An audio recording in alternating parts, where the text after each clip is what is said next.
Hey guys, welcome back to MFO. Thanks for tuning in to another episode. I don't think that I need to tell you that I really have gotten to really love fall fishing. The reality is, as I've gotten older, I've done more fall fishing than I ever used to when I was younger. I think I spent a lot more time in the deer woods when I was younger than I am now as I'm getting older. And so I just didn't have time to fish. But now I find myself fishing way more than I ever used to in the fall. And the reality is, it's a pretty easy time of year to figure things out. Today, we're going to talk about 4 locations that you have to pay attention to when you're fall fishing, and it makes it a lot easier to eliminate a lot more water during that fall period of time. Stick around, guys. We'll be back right after this.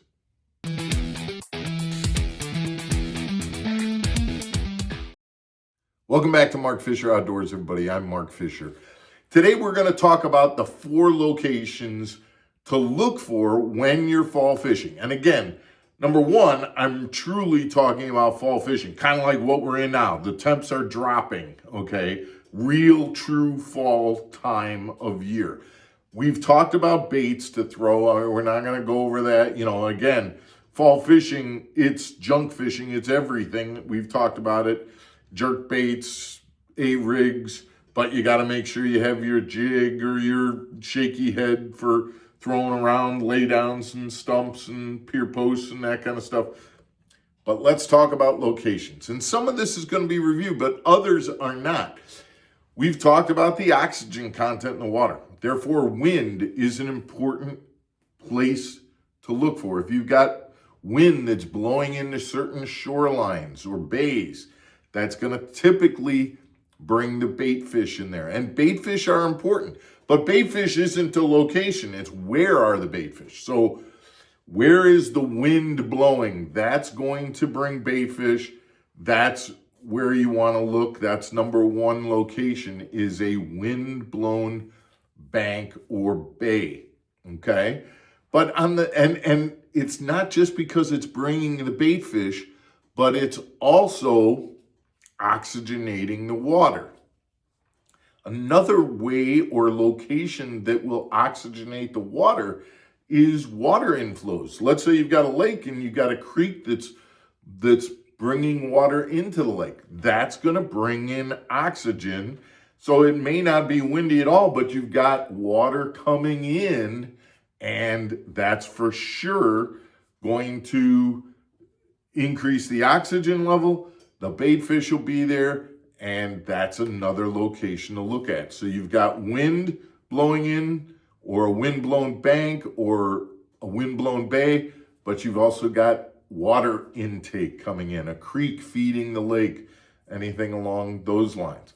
Now, we want to stay on that topic of oxygenation, because we're talking about the wind oxygenating the water, or water inflows oxygenating the water. Well, there's another factor, and that is weed growth, green weed growth. If you still have areas that have that good green weed growth, that's still providing oxygen. And so you're looking for the wind, you're looking for the water intake, or you're looking for good green weed growth that still exists at this time of year. So we've gotten 3 of them, and all of them have to do with oxygen, which therefore brings bait fish, which therefore brings bass, right? Okay. And now we're going to add to that, and that has to do with warmth. Now, when you're looking at warmth, you're talking about the sunlight, but that sunlight and that penetration into the water has to do with water clarity, and it also has to do with depth. If you're thinking about weed growth, well, the weeds that are probably still alive are going to be in relatively shallower water, say 4 or 5 feet, something along those lines. And now you got weed growth there, and the sunlight is able to warm that shallower depth to the point where you're coming up with a perfect place to look, a shallow bay where the wind is blowing into it and there's still got green weeds and the sun is shining and it's putting those fish in those weeds.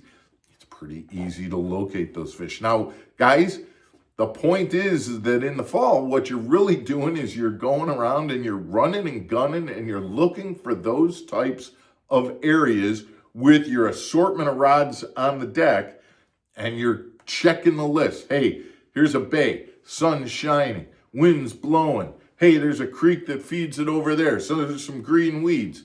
I'm going to get my baits out and I'm going to start throwing some chatterbaits or some spinnerbaits or maybe a jerk bait if the water's deep enough. Boom, boom, boom, boom, boom. Hey, there's a lay down. I'm going to pick that one off with a jig. And you're going to check those things out. When you find them, great. When you don't, you move on to the next one and you look for those types of areas.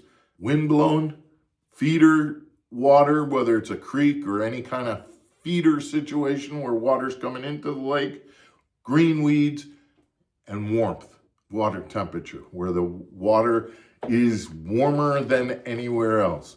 Those are the things that you're looking for in the fall.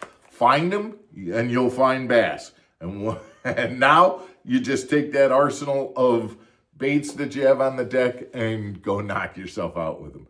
Guys, enjoy the fall fishing. I truly, truly love getting out on a cool, crisp morning where it's kind of chilly in the beginning. It warms up as the day goes on. A lot of times, so does the fishing. And it's great because you're one of just a few guys out on the water. Enjoy it, and we will talk to you again tomorrow on another episode of Mark Fisher Outdoors. Take care, everybody.